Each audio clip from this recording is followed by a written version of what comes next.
Welcome to Takeover Talks. I'm Tommy Prince, and we have got a lot to cover today.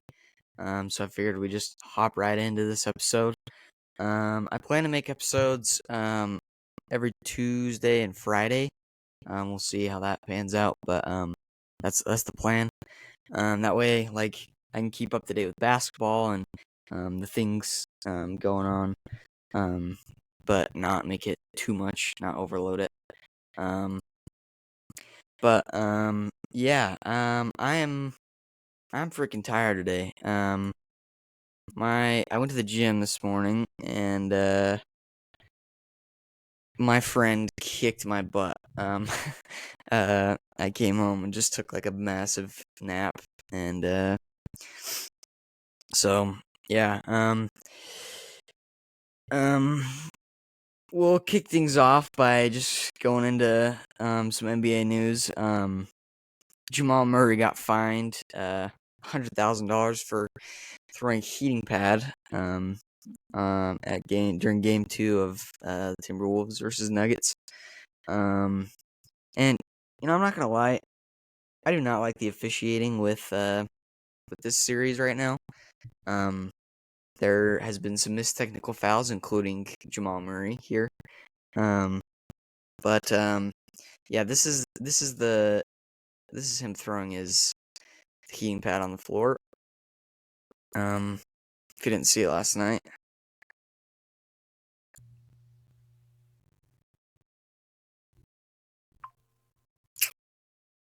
Maybe it'll load. Not sure.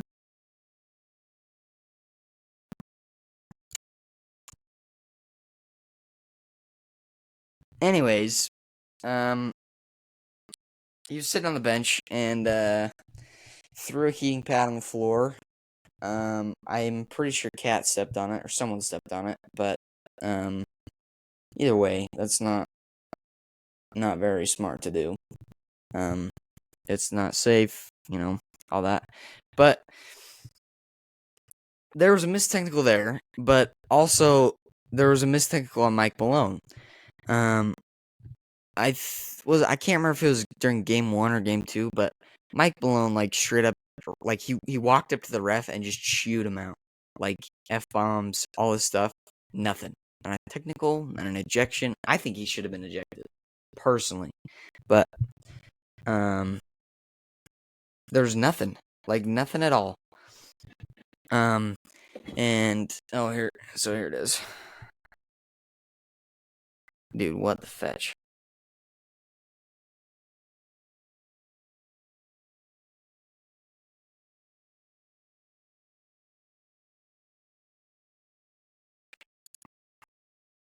Dude.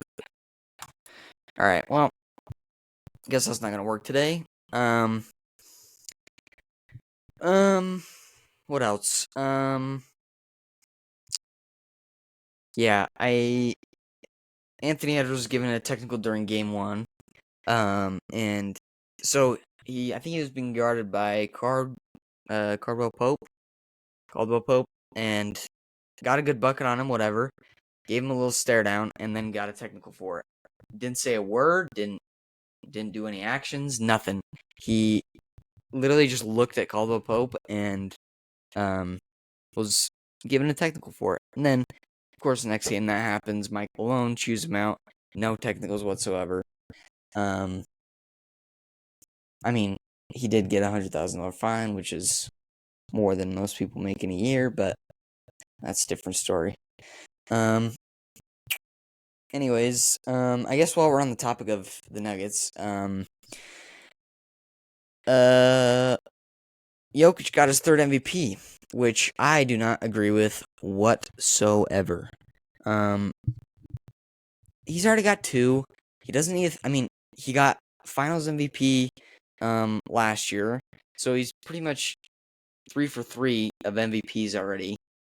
3 seasons in a row, he's got an MVP. He does not need a 4th one. On top of that, I don't really think. I think he just kind of played his normal Jokic self. I don't think he,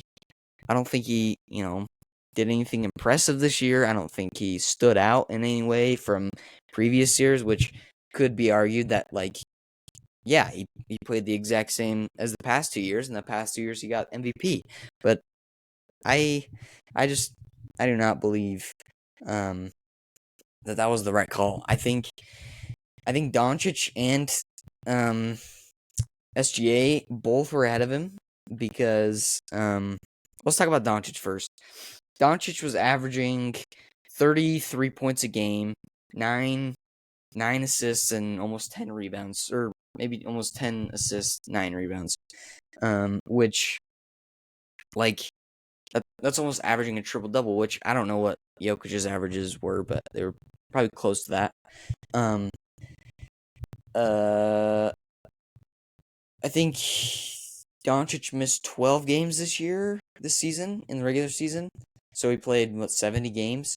The Mavericks went 4 for 8 of those games, and I mean, which is without that obviously means you need Doncic on your team to win.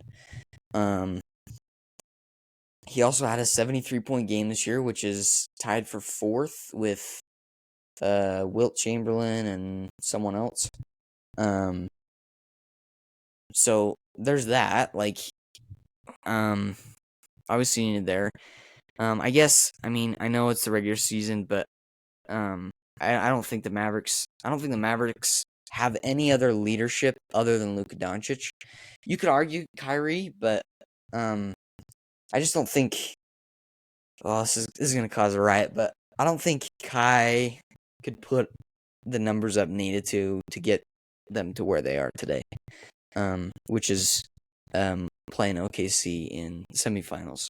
Moving on to SGA, I think the leadership that Shai has put into OKC, like OKC literally doesn't have any vets. I looked this up the other day, and the average age for OKC is 23.1 years old, and the average age for UConn, who just won the national championship, was like 21 years old. So there's a 2-year difference there. So even if, like, the majority of their players, the average of their players, I guess, are 2 years out of college in the NBA, and they're a contender this year for a championship. They like that's just insane to me. So the way that Shai has been able to fill the shoes of a vet, I would not call Shai a vet yet. I don't think anyone would call him a vet. I don't think but he's definitely the oldest, or he's definitely the leader of OKC. And he played 75 games. Jeez. Played 75 games this year. The team went 2-5 without him. Which I guess goes to show that, again, SGA is needed on OKC to win. But I also think he's just been a really good leader to players like Chet Holmgren. I think Chet Holmgren would have had a hard time getting into the league, but I think Shai did a good job of making him feel welcome, making him feel that he's needed. And then you just got a bunch of other players willing to fill the shoes and put points up, put rebounds up. Like Josh Giddey's doing well. Who else? Lou Dort. Lou Dort on offense or on defense, he's a phenomenal defender. He honestly reminds me of Drew Holiday. Like, both of them really good defenders. He locked up Doncic in that game one. Versus OKC, I think Doncic only got 19 that game, something like that. But yeah. Also, I think back to Dallas, they had this one play. I don't know why this came to mind, but the play where it was against the Jazz. Luka Doncic was guarding Keontae George, dove on the ball, threw it behind the back pass up to Kai, and then slammed it home with Derrick Jones. And I think I think that right there is like a good demonstration of how Dallas has played this year. Um, but it's almost like the exact same thing as the play of the year last year from the Nets. I can't remember if it was the play of the year, but I think it should have been if it wasn't. Where Blake Griffin stole the ball, um, threw it to Kyrie Irving threw it to Austin Rivers, and then Austin Rivers threw it up to Kevin Durant. But um, yeah, I think that's a good demonstration of how Dallas played. But yeah, I think he's really helped. He's helping Chet Holmgren develop into a dominant next generation center, one that could dominate the paint, one that could shoot the three ball. Um, he brings energy to the Thunder. I don't know if you have seen the video of someone's doing a post game interview, and the entire Thunder team is around the interviewee. But they made the interviewer bark at the end, and it was just hilarious because they want everyone around OKC to have this energy about it, and but yeah, and then this year, like, I know it's lower compared to Doncic and probably Jokic, but he's been averaging 30 points a game, 5.5 rebounds, 6 assists, and he's just been in the driver's seat for OKC, and like honestly, you could beg to say, like I like looking at the numbers, but I also think numbers aren't the full story. But I think the numbers that SGA has been able to put up have been much more impactful to OKC's wins rather than Luka and the Mavericks. Like, I feel like if Luka's not there, then Kai can fill the shoes. Daniel Gafford steps in. Just other people like that. Derrick Jones Jr. Who was the other guy that got 24? PJ Washington. PJ Washington stepped up the other night in their game 2. But yeah, I just think SGA is way more impactful for the what am I trying to say? I think SGA's numbers are definitely more impactful for the how OKC continues to play. And I mean, even if he sits out, like, I think he's a good role model for the other young players that don't have much experience. But in the postseason, he's been able to show out. I think he dropped 29, 9, and 9 versus the Mavericks in the first game, which his average against the Mavericks this year has been 22 points. So on the higher end of the average, but I definitely think the Mavericks are going to be a hard one to beat. We'll get into that later, but aside from that, like, Shai has been like he's definitely made an improvement this year as well. Like just himself, like he was. I honestly didn't pay much attention to him last year, but he definitely wasn't in the MVP race. Not even I don't even think he was close to being in the MVP race. But yeah, honestly, I just don't think Jokic deserved this MVP.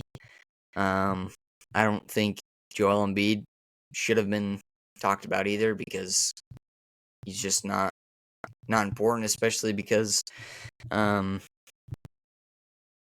Tyrese Maxey's stepping up, getting points. He got most improved player this year.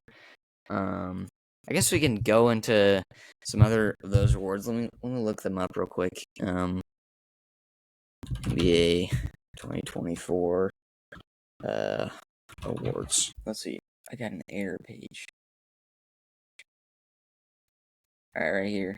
So, who else? Oh, Naz Reid getting Sixth Man of the Year. Naz Reid, yes, he is kind of a meme, yes, I mean, it's Nas Reed. You need Nas Reed on your team. I actually do think Nas Reed is, he's a helpful hand on the Timberwolves right now. And I mean, obviously that's why he was sixth man. He was able to come off the bench and just put up numbers, do what needs to be done. Thunder's coach got coach of the year. I mean, again, leadership on OKC side. I don't know. Is this his first year being their coach? I'm not sure. But either way, like he's led the youngest team in the NBA to finish first in their conference this year, which is incredible. Who else? Conley claims another teammate of the year, which, like, I think people underestimate Conley's impact of the game. I think this is his fourth teammate of the year, which is absurd. Like, most people don't get one, but yeah, he's like, in the fact that he's played for 13 years, 12, something like that. He hasn't gotten a single technical. 0 technical fouls. 0, not one. Like, I think that's over talk. That's totally underrated to have 0 technical fouls, which that's how the game should be. You shouldn't have to get technical fouls, but I feel like, everyone gets a hot head, everyone gets into the game, and, you just get a technical foul every now and then. Next, Wembanyama gets the Rookie of the Year. I 100% agree with that. I think Chet Holmgren had a good run for it, but I think Victor Wembanyama just played really well. I mean, it's hard for me to say this, but he doesn't really have a team around him right now. And the Spurs did not play well whatsoever this season, but he definitely made an impact for the Spurs. And I mean, I think this is the third Spurs player to claim Rookie of the Year. Him, Tim Duncan, and David Robinson. But yeah, and like his defensive impact, he's gotten, like, Rudy Gobert just got Defensive Player of the Year, his fourth one, and he averaged 2.1 blocks a season. Wembanyama almost doubled that with 3.6. Like, that's not realistic. Realistically, no one should get 3.6 blocks a game on average. That's not even fair. Like if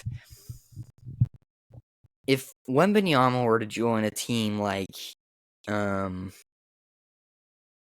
would love to see Victor Wembanyama on like a team like the Heat, or like the Celtics. I would actually kind of love to see how the Bulls would do with Victor Wembanyama. Just my brain being curious, but I think the Bulls would be fun to watch if Victor Wembanyama went there. I mean, Spurs could definitely build something soon. They had a trash season this year, so they're gonna be picking again. But and then we talked about Jokic getting his 4th MVP. Maxey gets Most Improved Player. He set some career high. Oh, never mind. Let's just click on it. Regular season averaged 26 points, 6 assists, and 4 rebounds, plus a steal per game. Those are all career bests. But 2 years ago, he was averaging 17 points, 4 assists, and 3 rebounds in 35 minutes a game. So that's 18 points in 35 minutes a game is not that is not up to par, and I think he definitely filled that with 26 points instead. Let's see, what other awards were there?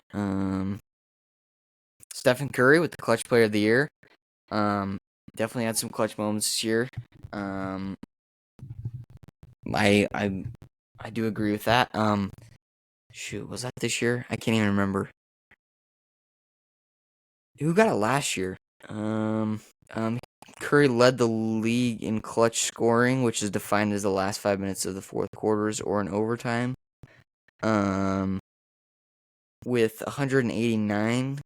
7 more than DeRozan. Shai had 112. But I guess the voting was close. DeRozan got 34 first place votes. Curry got 45, and then a bunch for third.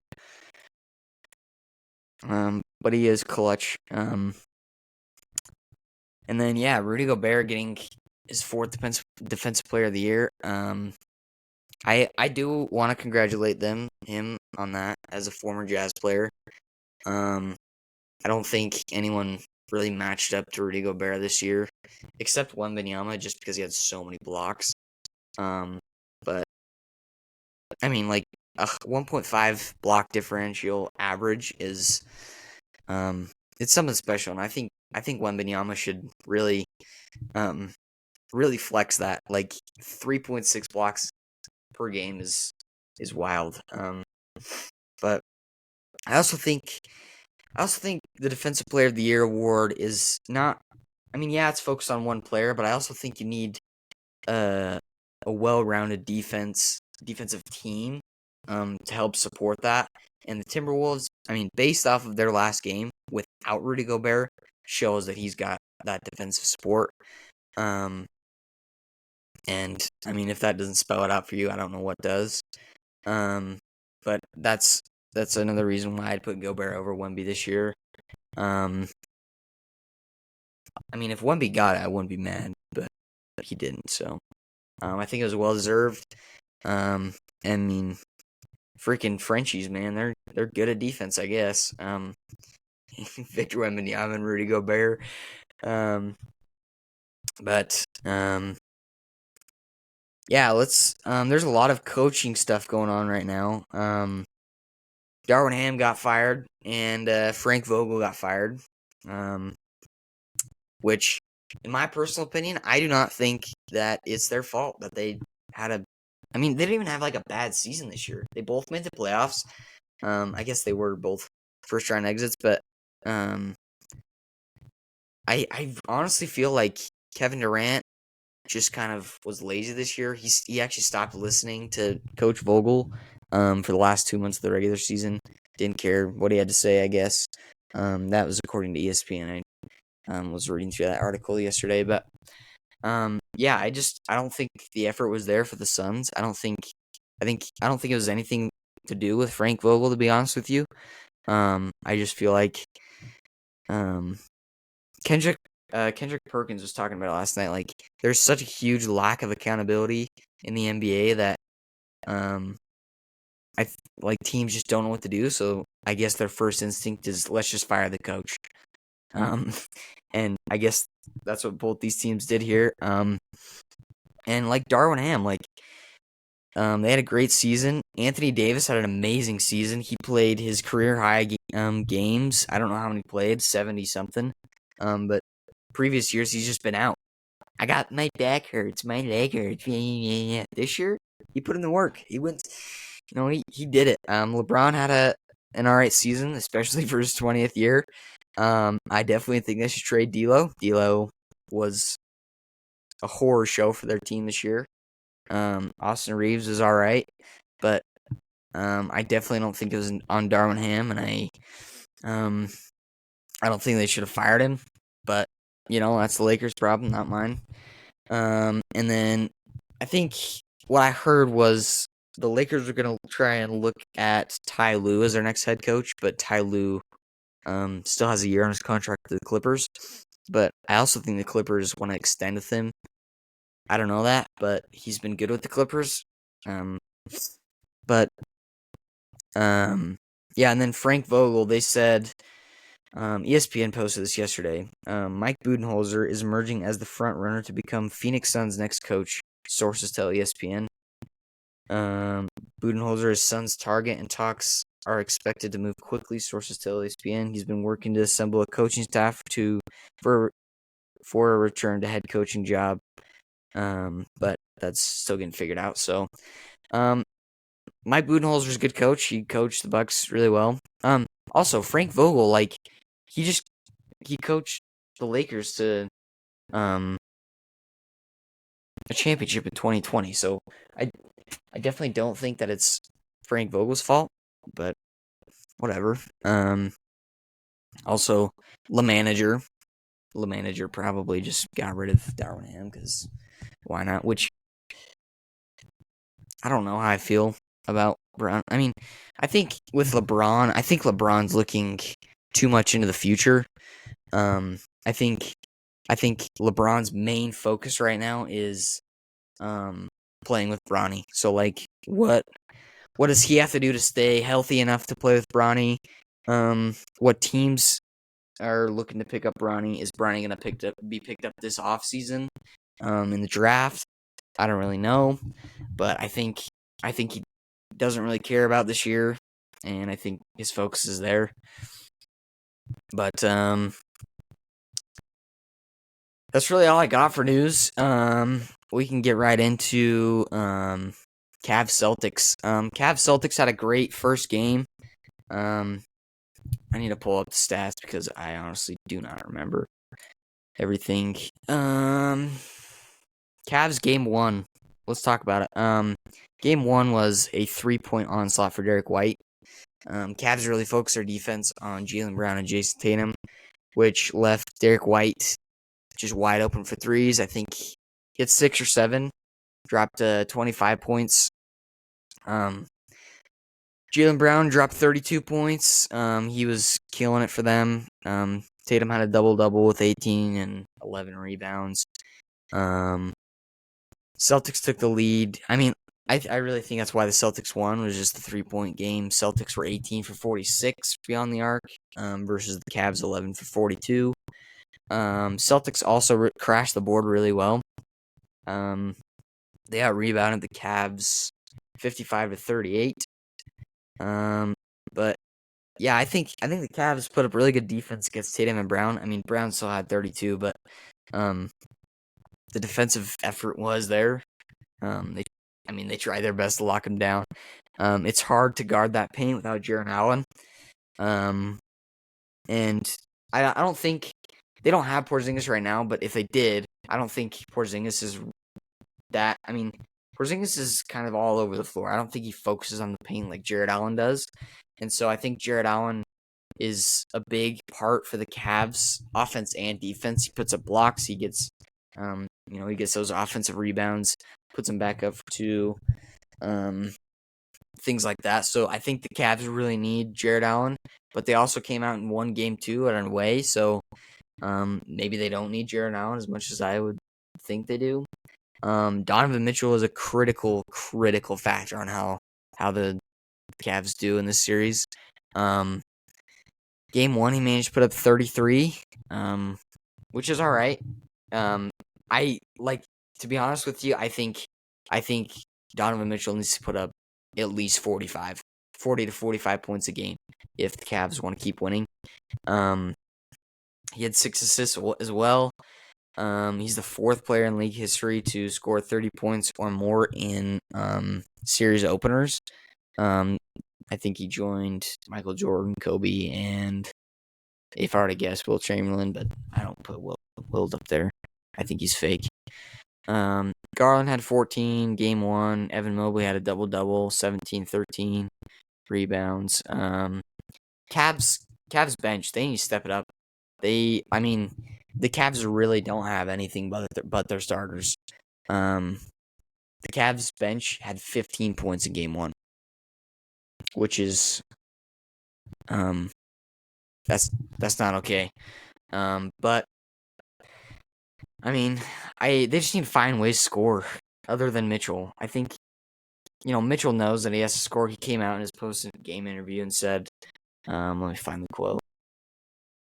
I understand I need to score the ball. That's straight up what he said. But I feel like they just don't have a lot of options. Garland was pretty explosive coming into game 2. He got by pretty well. He was scoring layups. I wouldn't say easily, but he was getting there. Let me see how many points he put up. I don't want to look at the Cavs. Let's look at the game. Let's go to box score. I was watching that game, but I fell asleep at halftime, and it was like just one of those naps where your body says you have to sleep, and then you wake up and you're like all hot and sweaty, and you don't know where you've been or where you are. But yeah, let's look at the stat sheet here. Garland had 14. Mitchell had 29. Mitchell actually shot pretty well, 10 for 19, 5 for 7 on 3-pointers. They actually did really good with the 3-pointers. They actually didn't shoot a lot. First game they shot 42 3-pointers. This game they only shot 28, but they went 13 for 28, so almost 50%. They locked down the Celtics on the 3-point line, which is exactly what they needed. That's what I said they needed. What did Derek White finish with?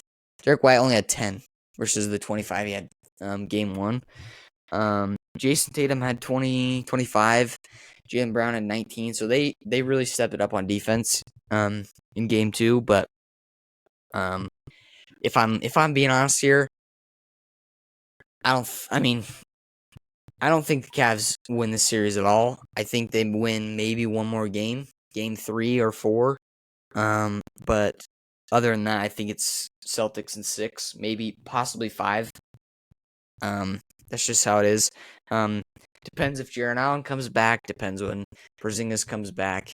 I think Jarrett Allen will probably come back before Porzingis. So if that does happen, and they get a game or two with Jarrett Allen and no Porzingis, I think then the Cavs could put up 3 games. But I think Celtics have it. Celtics definitely have it in 7, but I bet they get it in 6. Jarrett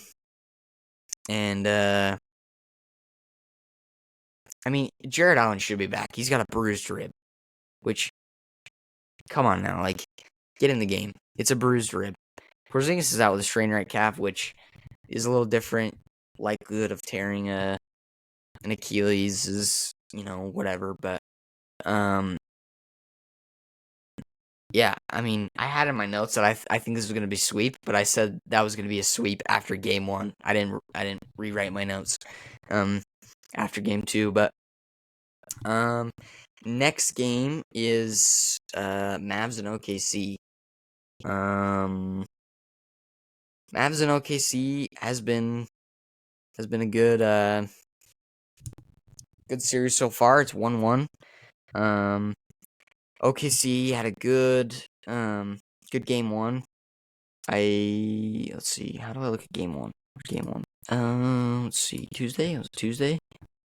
Yeah, I am. Yeah, so like I said, SGA had a great game against the Mavericks, 29, 9, and 9, almost a triple-double. Chet Holmgren and Jalen Williams followed him, with Chet having 19, and he had 7 rebounds. Williams had 18, 5, and 5. Shai shot well, 8 for 19. He could have shot better, but it's pretty good. He had 11 free throws, which is quite a lot, but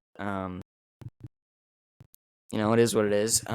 Lou Dort, I don't know what else to say about Lou Dort other than the fact that he has the capacity of locking down Luka Doncic.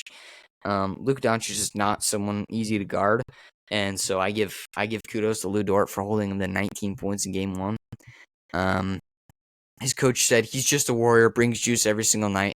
Doncic is a really hard matchup and a great player that didn't have his best pitch tonight. That's what he said after game 1. Kyrie also had 20 points for the Mavs, which is good for Kyrie, but they obviously didn't have it. They lost by, 23, 22. Daniel Gafford had 16. But the Thunder also out-rebounded them by 13 rebounds, which I think is unacceptable in my opinion. I think the Mavericks should be able to out-rebound the Thunder with ease. Yeah, I think the Mavericks can start pulling down rebounds. I think the pace of this game will change quite a bit. Um, Game 2. I did not get the chance to watch this game. I was actually playing basketball myself. But PJ Washington played a great game. He almost had 30. Doncic had 29, so they both had 29. Kyrie Irving only had 9, but he had 11 assists, which is good. Let's see, 3-point shooting. Mavericks had about 50% 3-point shooting and shooting overall. But the Thunder couldn't get it going past the arc. They only had 30%. Let's see, Shai dropped 33, which is 4 more than game 1, but couldn't pull it down. Jalen Williams had 20, Holmgren had 11, and then the bench really just shot a brick. Dang it. Never mind. I'm not talking about it. But yeah, I think the series is gonna be a good series. I think this is gonna be a 6-game series, possibly 7-game series. If Doncic can manage to get around Lou Dort and the rest of the Thunder, and get a 30, 40-point game every single game from now on, I think they definitely have a shot. I think if they can, I think if the Thunder can put up, I think it's definitely a boards game too. I think whoever is able to get more boards, is how the outcome of the series will be. I think, I don't want to speak too soon, but I think OKC wins the series. I think they just got it going. I think they got a lot of rhythm. Next two games are in Dallas, so we'll see what happens there.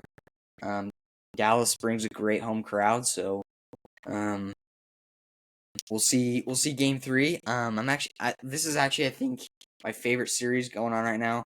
I would say the Timberwolves series is my favorite, but I just think that's going to be a sweep, and I don't really care too much about it. But yeah, OKC's got a really talented young team, and I mean, I don't know that the Mavericks can really put up with it, but we'll see where it goes. Moving on. Pacers Knicks. This is well, I don't really know what to say. I think I don't want to say this is a sweep, but very well could be. Jalen, I'm gonna just start this off by saying Jalen Brunson has to be the most intelligent player when it comes to scoring inside the paint. I think in the league today, I think he is incredible on ways to figure out how to score inside the paint. And I mean, yeah, don't get me wrong, he's a good shooter beyond the arc.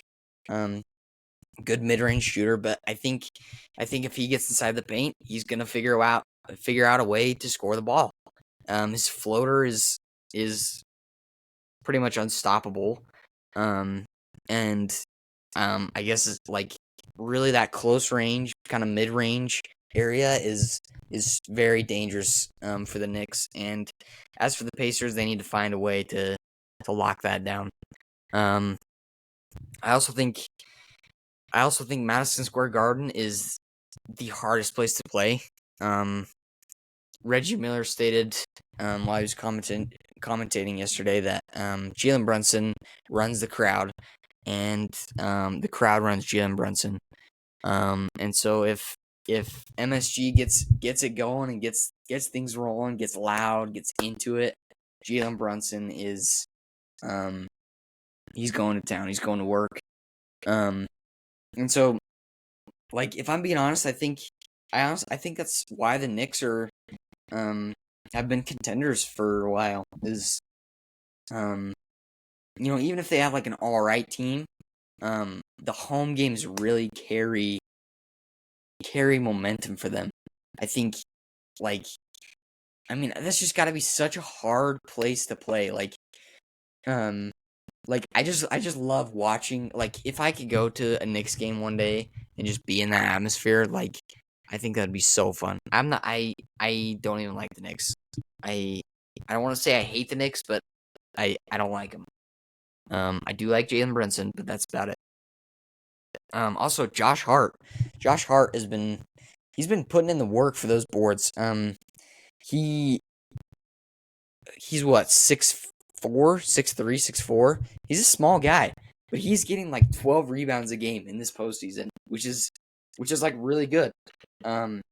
Like shout out to him for just pulling out on those boards. Dante DiVincenzo's putting in the work this postseason. I as much as I want to say the Pacers, like I want the Pacers to win the East Conference. I don't think it's gonna happen. I think Celtics beat them.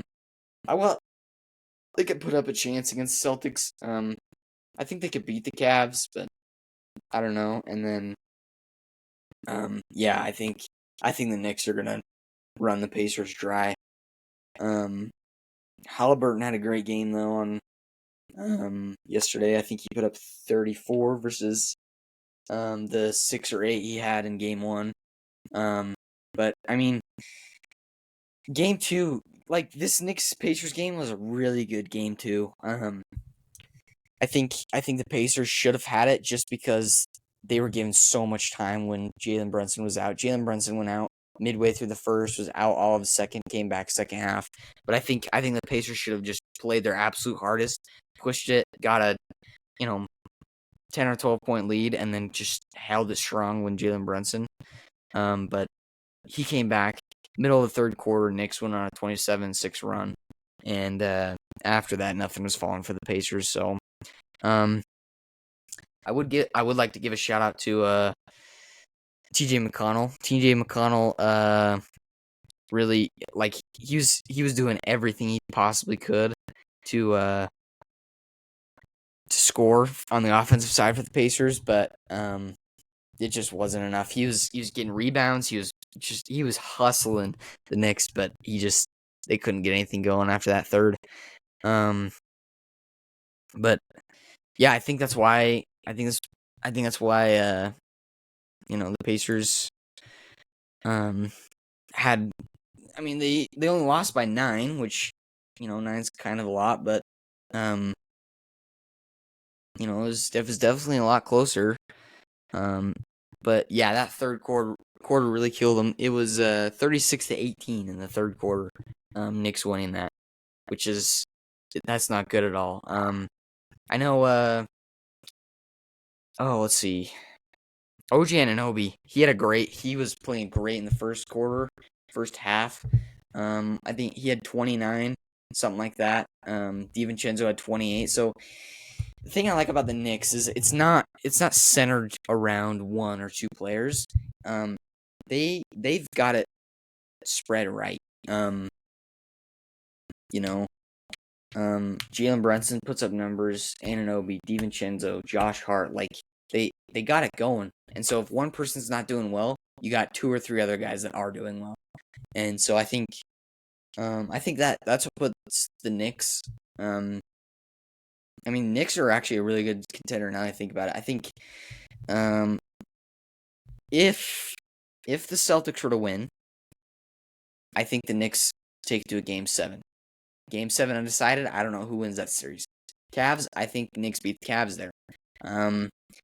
Both backcourts are really good on both those teams, so it'll be a good matchup between the Knicks and the Cavs. But to be honest with you, I am kind of throwing the Pacers out the window on this. I just don't think the Pacers can pull off a comeback in the series. But yeah, overall, I think the Knicks. The Knicks have it well at home games, so even if this was drug out to Game 7, it's going to be a Game 7 home game for the Knicks. The Knicks win that, but Pacers have got to win these next 2 home games if they want to stay in it. Pacers win the next 2 home games, and then if they're able to pull off a win at MSG, make it 3-2. Very unlikely, but I think that's the only way they can win. They definitely do not win a Game 7. Mark my words. They don't win a Game 7 against the Knicks. But yeah, Halliburton had 34 points, 6 rebounds, 9 assists. Nemhard had 15. Siakam had 14. Obi Toppin came off the bench with 20, which they shot pretty well. 51%, 51.6% from the field. Yeah, I think the Pacers just Pacers have got to get something going on. They got to win these next 2 games. Let's see what else. Am I forgetting anything? What game is tonight? There's a game tonight. I'm recording on Friday night. So currently, actually the Knicks are up by only 2 points. To the Pacers. I guess we'll just turn it on. Let's see. But yeah, Halliburton put up numbers. I'm actually really impressed with how Halliburton played. 34 points is definitely what the Pacers need out of him. But other than that, like, these series are going good right now. And then my prediction for tomorrow.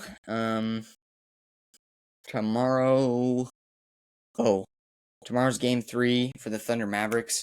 It is a Mavericks home game, so I would likely say that the Mavericks win this one, but OKC is just such a good, young, talented team that I honestly can't say who wins game 3 of that.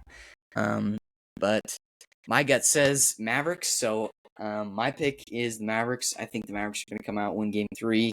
We'll talk about game 4 on Tuesday. Actually, I don't know when game 4 is, but I think Mavericks win game 3. And then it's really iffy on game 4. I think OKC can pull off game 4 victory. And then Celtics Cavs. This Celtics Cavs might be more even than I think it will be, but I'm thinking Celtics win it in 4, or not 4. They can't win in 4. Celtics win it in 5, if not 6, if not 7. I think Celtics win the series, but with that said, I don't think the Cavs will be able to pull off these home game wins. They very well could, but my prediction is Celtics win game 3, possibly game 4.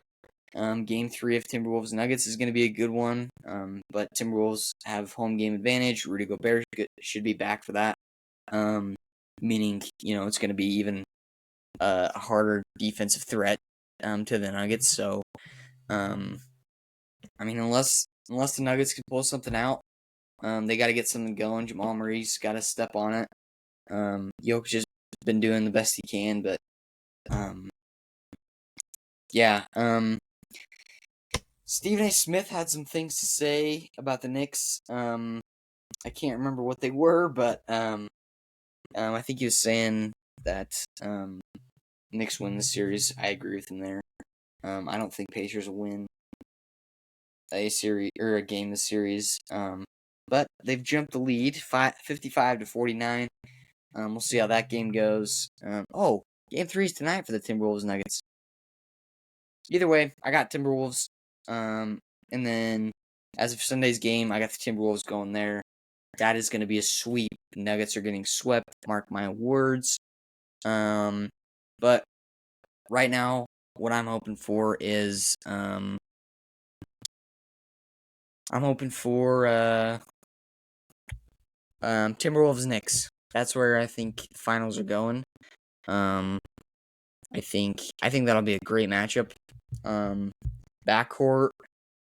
I think the Knicks might have a better backcourt, but let me tell you, Anthony Edwards there is definitely a playoff Anthony Edwards. And playoff Anthony Edwards is real. That dude is a phenomenal player. Let's see. Timberwolves are actually the only undefeated team. Oh, shoot. They're the only undefeated team in the postseason right now, which 6 games in a row. They've gotten 6 games in a row. So to say that they're going to sweep the Nuggets is a stretch, but if they swept the Nuggets, they're 8-0 going into the Western Conference Finals. 8-0. Yeah. Talked about coaches, talked about the games. What other thoughts do I have going into this week? I forgot OG Anunoby is out for this game, for the Knicks. He got injured, during the last game. It looked like he had a cramp or something, but, it looks like he had a hamstring strain, which he went down, and I thought he tore something, just the way he went down, but, Um, uh, if you guys watched the post game interview with Luka Doncic the other day, there was some kind of moaning in the background, and it was pretty funny. I suggest you go watch it. I'm not going to show it on here, but yeah, it's pretty funny. They're just talking about the game.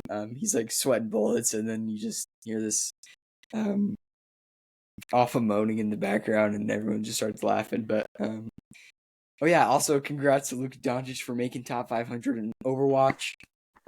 Big accomplishment. Yeah, I got nothing else.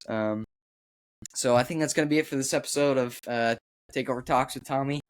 I'm glad you guys were able to come and listen. If you have any differing opinions, please let me know. I'm happy to talk about them. If there's any news that I missed, please let me know. And yeah, we will catch you on the next episode, which should be coming out Tuesday. And see you later. Peace.